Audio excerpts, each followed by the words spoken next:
Ya, beberapa poin yang mungkin menjadi catatan kita adalah kaitannya dengan dampak dari keputusan Mahkamah Agung yang sebetulnya harusnya Trump mulai mengakomodir diri atau mulai menghentikan tindakan tarifnya, tapi yang kita dapatkan adalah perlawanan. Bentuk perlawanan tersebut kembali membuat market atau lebih tepatnya market global agak kebingungan dengan apa yang akan dilakukan atau yang akan terjadi pada kebijakan perdagangan di antara semua negara. Nah, ini tentunya dikaitkan dengan beberapa poin juga yang perlu kita pertimbangkan yang sangat mungkin ke depan akan menjadi faktor penggerak market. Ini dia ulasannya. Oke, faktor penggerak market yang pertama ini kaitannya dengan histori di bulan Januari. Setelah ditelusuri ternyata apa yang membuat yen sempat menguat saat itu, salah satunya ternyata ada andil dari Scott Bessent, Menteri Keuangan Amerika, yang ikut serta untuk melakukan rate check terhadap yen. Sehingga akhirnya kita dapatkan yen saat itu menguat dari level 158 menjadi level 155.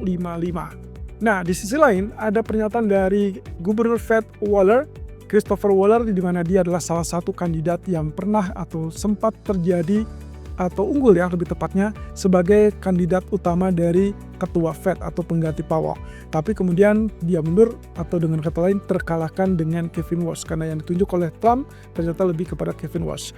Nah, Waller ternyata memberikan kejutan dengan pernyataannya bahwa dia akan tetap mendukung pemangkasan suku bunga di bulan Maret seandainya data tenaga kerja kembali melemah. Tentunya ini akan menjadi sorotan utama karena data tenaga kerja di bulan Januari kemarin ternyata resultnya adalah jauh lebih tinggi daripada ekspektasi, dan itu yang membuat Waller akhirnya agak bimbang apakah dia akan tetap mendukung kepada pemangkasan atau dia condong kepada sisi hawkish. Nah, di sisi lain ini kaitannya dengan kebijakan tarif. Lagi-lagi tarif yang terus terancam atau yang terus mengancam global atau market global adalah tarif terbaru setelah Mahkamah Agung sempat atau sudah resmi membatalkan tarif yang sempat diumumkan di tahun 2005. Kira-kira apakah ini akan berdampak lebih luas lagi atau apakah dia akan terhenti lagi oleh status hukum? Scott Bessent ternyata berada di balik andil penguatan yen di bulan Januari yang lalu. Kalau Anda ingat saat itu di akhir bulan Januari sampai ke periode kemudian 8 Februari ya. Saat itu terjadi snap election atau pemilu dadakan yang dilakukan oleh Jepang, dan akhirnya terkuak sudah bahwa waktu itu memang sempat terjadi penguatan yen dari level 158 menjadi 155. Ternyata Scott Bessent berada di balik mediasi tersebut dengan melakukan rate check.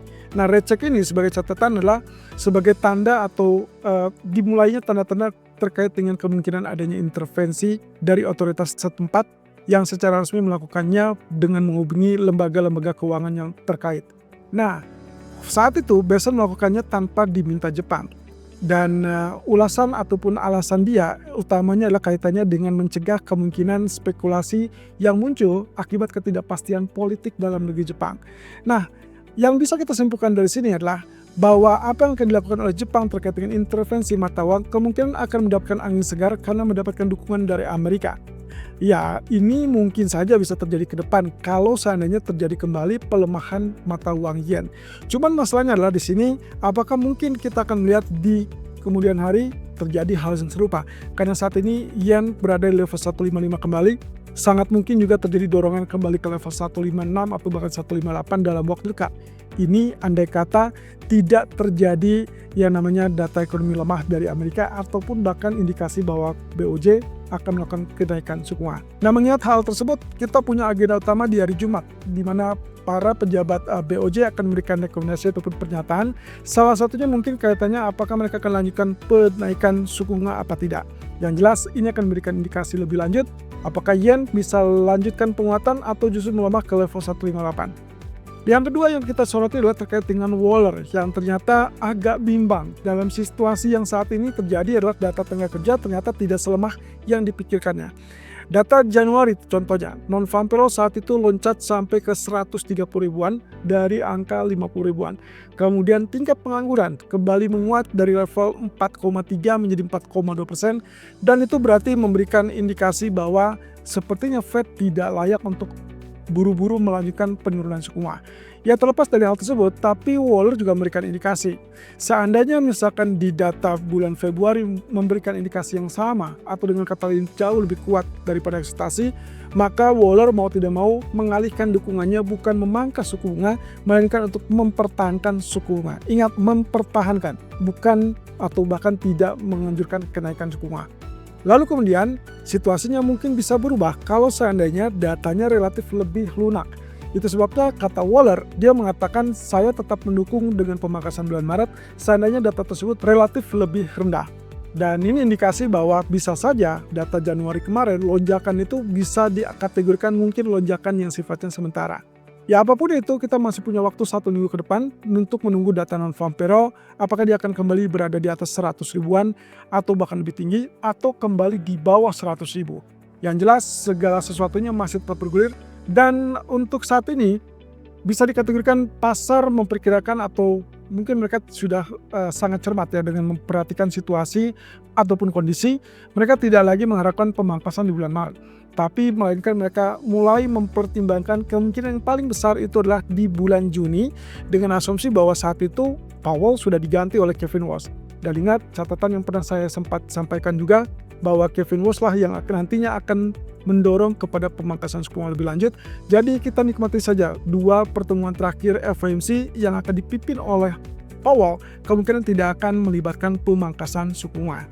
Tapi yes, semua data-data ekonomi masih tetap akan mempengaruhi sikap dan keputusan kebijakan moneter dari bank sentral tersebut. Nah, terkait dengan apakah yang akan terjadi ke depan setelah Mahkamah Agung membatalkan atau lebih tepatnya mungkin memberikan solusi hukum dari masalah tarif yang diumumkan oleh Trump atau diberlakukan oleh Trump dari sejak tahun 2025. Nah, sejak dibatalkan, harusnya Trump atau dalam ini pemerintah Amerika itu mengembalikan sejumlah nilai yang dikategorikan hasil pembayaran dari mitra dagang. Ada kurang lebih 100 ribu lebih ya, 100 ribu billion US dollar yang kemungkinan harus dikembalikan ke mitra dagang. Nah, tapi merujuk dengan apa yang terjadi di hari Jumat, lalu kemudian akhir pekan dan sampai saat ini, ada kategori yang mungkin dikatakan sebagai upaya pemerintahan Trump untuk melawan atau keberatan terhadap pernyataan dari Mahkamah Agung. Salah satunya adalah kebijakan untuk tarif global 15% dan itu digunakan atau base-nya adalah berdasarkan pasal 22 atau section 22. Dan tadi malam sempat memberikan indikasi tambahan bahwa tarif akan tetap berlanjut dan kali ini jauh lebih spesifik lagi dan dia menggunakan penerapan Section 232. Nah, penerapan Section 232 ini akan jauh lebih detail terhadap beberapa sektor dan diindikasikan ada sekitar 6 sektor industri yang mungkin akan diterapkan juga dalam waktu dekat.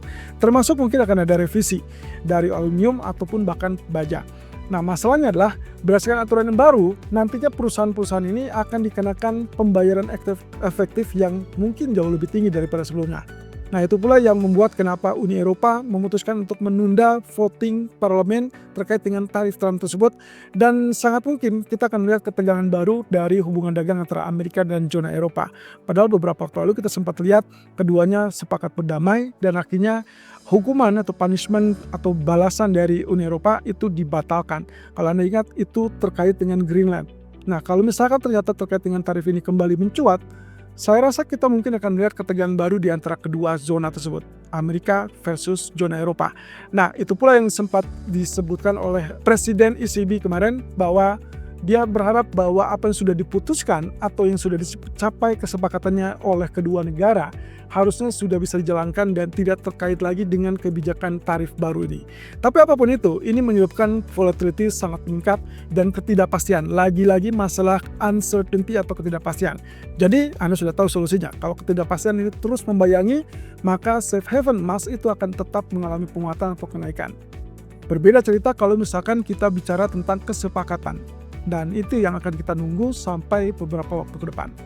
Oke, terkait dengan proyeksi terbaru dari Goldman Sachs dan juga UBS. Mungkin Anda sudah pernah mendengar ataupun membaca dari beberapa media. Tapi apa ya alasan yang membuat mereka memproyeksikan bahwa harga emas masih tetap bisa naik? Oke, dari Goldman Sachs memperkirakan sampai 5.400 di akhir tahun 2026. Walaupun saat ini kita sudah lihat kembali ke 5.200, ya cukup dekat dengan 5.400 ya. Apakah ini berarti nanti di pertengahan tahun mau tidak mau Goldman Sachs kembali mengupdate proyeksinya atau tidak? Yang jelas, menurut Gulbes, alasan pertama yaitu kaitannya pembelian bank sentral. Yang kedua adalah pemangkasan suku bunga dari Fed, dan kelihatannya dua hal pokok itulah yang akan menjadi trigger ataupun alasan utama yang bisa membangkitkan selera pasar terhadap safe haven emas. Nah, aliran diversifikasi swasta juga menurut mereka itu memperkuat dan semakin memperkokoh alasan kenapa emas masih bisa mengalami kenaikan. Sementara untuk UBS sendiri, mereka menargetkan sekitar 6.200 dalam beberapa bulan ke depan. Bukan akhir tahun, tapi beberapa bulan ke depan. Let's say mungkin 3 atau 5 bulan ke depan. Kalau terjadi, berarti kita asumsikan bahwa dalam waktu dekat, kita mungkin akan melihat break high, break new high, atau bahkan break new record setelah sebelumnya di Januari sempat ada muncul sekitaran 5.600-an. Jadi kalau itu tembus lagi, saya rasa sangat wajar ya kalau UBS berani memprediksi sekitar 6.200-an. Alasannya tetap sama, pembelian bank sentral masih tetap tinggi, kemudian juga terkait dengan siklus pelonggaran moneter yang kita kaitkan dengan pemangkasan suku bunga Fed, itu masih akan tetap berlanjut dan mereka masih cukup yakin, sangat yakin pemangkasan masih akan terjadi di 2026 ini. Nah, terlebih dengan permintaan emas global yang melebihi sekitar 5.000 ton di 2025 karena naiknya permintaan ataupun pembelian bank sentral. Jadi ya utamanya yang kita lihat juga di sini adalah kaitannya dengan pasokan yang menurut mereka di tahun 2028 itu kemungkinan akan mulai terjadinya krisis ataupun keterbatasan pasokan. Well, at least dengan adanya keterbatasan pasokan itu berarti mencerminkan ada tendensi kemungkinan emas masih bisa untuk lanjut kenaikan. Andai kata ini benar, maka mungkin bukan hanya 2026, tapi kita akan lihat di 2027 atau bahkan 2028.